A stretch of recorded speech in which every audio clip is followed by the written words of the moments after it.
coming to sobriety. My first rehab experience. What I did was I got out of state.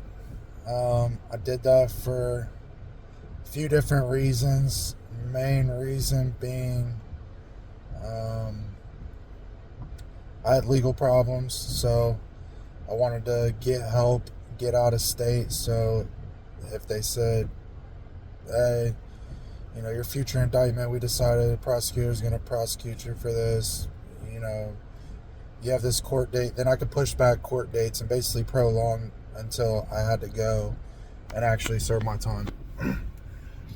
So what I did was I went to a detox by my house, by where I lived.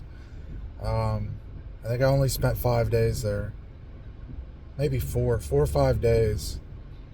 I looked up, figured out where I wanted to go, found a place out of state. I went from that detox, went home for a couple days, waiting to basically get a plane ticket and stuff to go out to this actual rehab. Got high for, the last time that I did meth and the last time that I did Fetty. And one of the last times, but it doesn't matter. Regardless, I ended up going out to Florida, and I get to this rehab, and man, this place was an absolute shithole. I got out there, and it was honestly worse than the traps and shit that I was hanging out at and all the fucked up spots I was staying. It was worse than that. I mean, at least on the same level, it was fucking bad. I mean, twin size bed, everything stained up, fucking bugs, fucked up. I mean, bed on the floor, it was fucked up. I couldn't believe it was a rehab. I got this heart issue, and my heart starts beating out of control. And this heart issue, if I don't get help for it, because at the time, I doubt I was taking medicine for it. I might have been. I just can't remember. My memory's so spotty, whatever. My heart was beating at 230 something beats per minute. And yeah, untreated, you'll die. I mean, you can't maintain that heart rate for a certain amount of time before it turns into, cardiac arrest, and, your heart's just gonna fucking give out. It just can't maintain that. So I haven't even been at this place for an hour, and I'm talking to this, I think they're just behavioral health techs or whatever they are, the guy that's running this shit show. And good guy, but he was new at doing his job. And I told him, like, yo, you have to call me an ambulance. He's looking at my heart rate, and he's not knowing, like, what the fuck to do. Like, he doesn't know what to do. He's like, oh, let me give you this medicine and maybe it'll help. And I was like, no, you don't understand. I was like, if you don't call an ambulance, I was like, look, man, and I'm fucked up in the head at this time. I was like, look, man, if you don't call an ambulance, there's a good chance I'm going to die right in front of you, right here, right now. I was like, you don't have to call him, but you're just going to have to live with that. And he ended up calling the ambulance because, you tell someone that and you're serious, because it was really up to him. Like, I didn't have a phone, nothing. Like, I couldn't call an ambulance for myself. There's nothing I could do. So he calls the ambulance. I get in the ambulance. I'm pretty sure it was like 237, fluttering 237, 238 beats per minute. They give me a shot of Odessin or something that's similar to it. Takes you from 238 beats a minute down to 100 within like 3 or 4 seconds. It's crazy. It's like all you can do is breathe. It's basically like you almost black out because it's just crazy. Well, anyways, I get to this hospital and they run their tests, whatever else, tell me what's wrong with me. It's called supraventricular tachycardia. And so, and they just dropped, these people, the people that for the rehab just dropped me off there, and they gave me a piece of paper with a number on it, said call this number when they let you go. Keep in mind, they got my wallet, they got my phone. The only way you can get your wallet and your phone back is you gotta wait for like 72 hours of not being there, basically, and to get your shit back. Basically, you have to AMA. You can't just sign yourself out.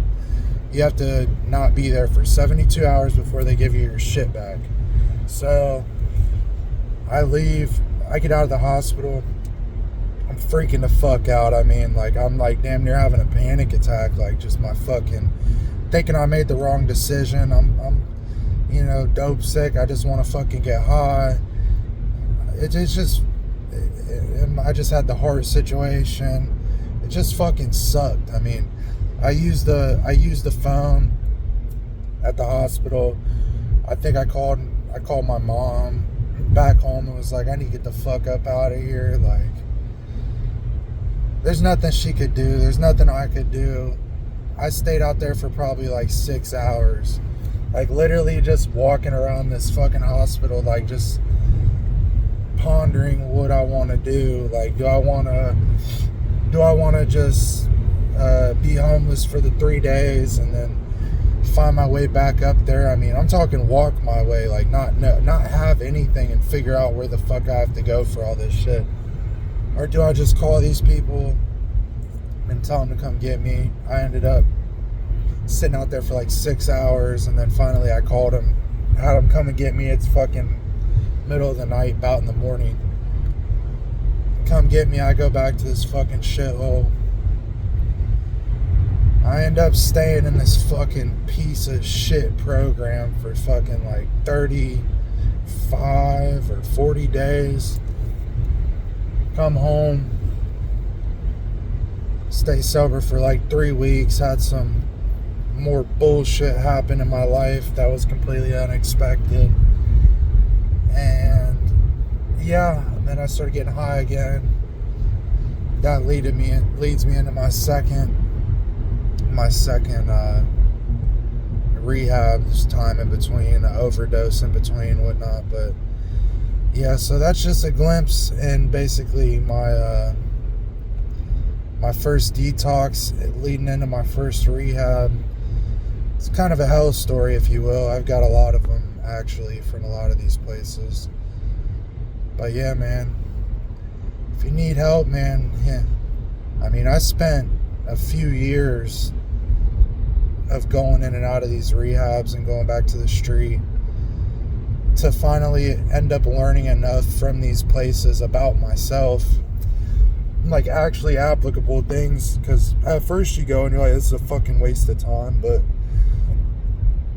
I think more so the duration. Like, I've probably got like, you know, like a solid year that I've spent inside these places, you know, maybe more, honestly. I mean, between the detoxes and long-term treatments and then sober houses and that whole process, I probably got over a year. But yeah, I'll tell you what, man, you guys need help. First thing I would do is go to AA.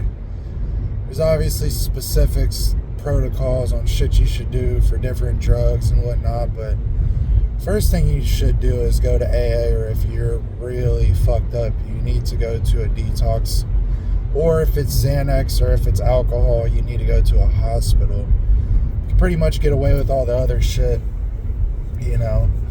But, hey man, get help, you know. I've been down bad to the point I had to call, you know, the fucking suicide hotline. I had nobody else to call that I was willing to share shit with, you know. You know, you get so fucked up, you piss away your whole family, you piss away your friends. Only people you got are the people that'll get high with you and the people that'll get you high. So, stay strong out there, man. Fucking get your help. Go in and out of these places as many times as you've got to. As long as you just don't quit trying to figure it out and you put it in your head that, hey, I am going to quit this shit one day. Even if it's not today, even if it's not tomorrow. You're going to eventually do it. And then it's really not something you should stress about, because if you want to quit, it's literally a 1-second decision. Okay, fuck that, I'm going to quit. Boom, done. You don't ever have to do it again. But relapsing is a part of recovery. So I've been told. It's just not a necessary part of recovery. So, man, don't stress yourself out with this shit. This is like, you know, if I spent 10 years on and off getting fucked up and 5 years of like really getting fucked up, I mean, it's honestly taken me 5 years to get to a point now. You know, I'm basically 5 years post being out in the street and fucked up. I'm basically 5 years from it. 2019, yeah, like September 2019. I'm not even gonna say it's been necessarily perfect by AA book or anything, but to get to 5 years ago to now, I mean, it's basically taken me 5 years to get to a point where I feel like, man, I should be in this spot I'm in right now, you know, years and years ago. So if you spend 10 years getting fucked up, it might take, I'm not going to say it's going to take 10 years to come back from it, but honestly, a lot of these people that spend years getting fucked up, a lot of them don't recover. Some of them can get a few years under their belt, or 6 months, or a couple years.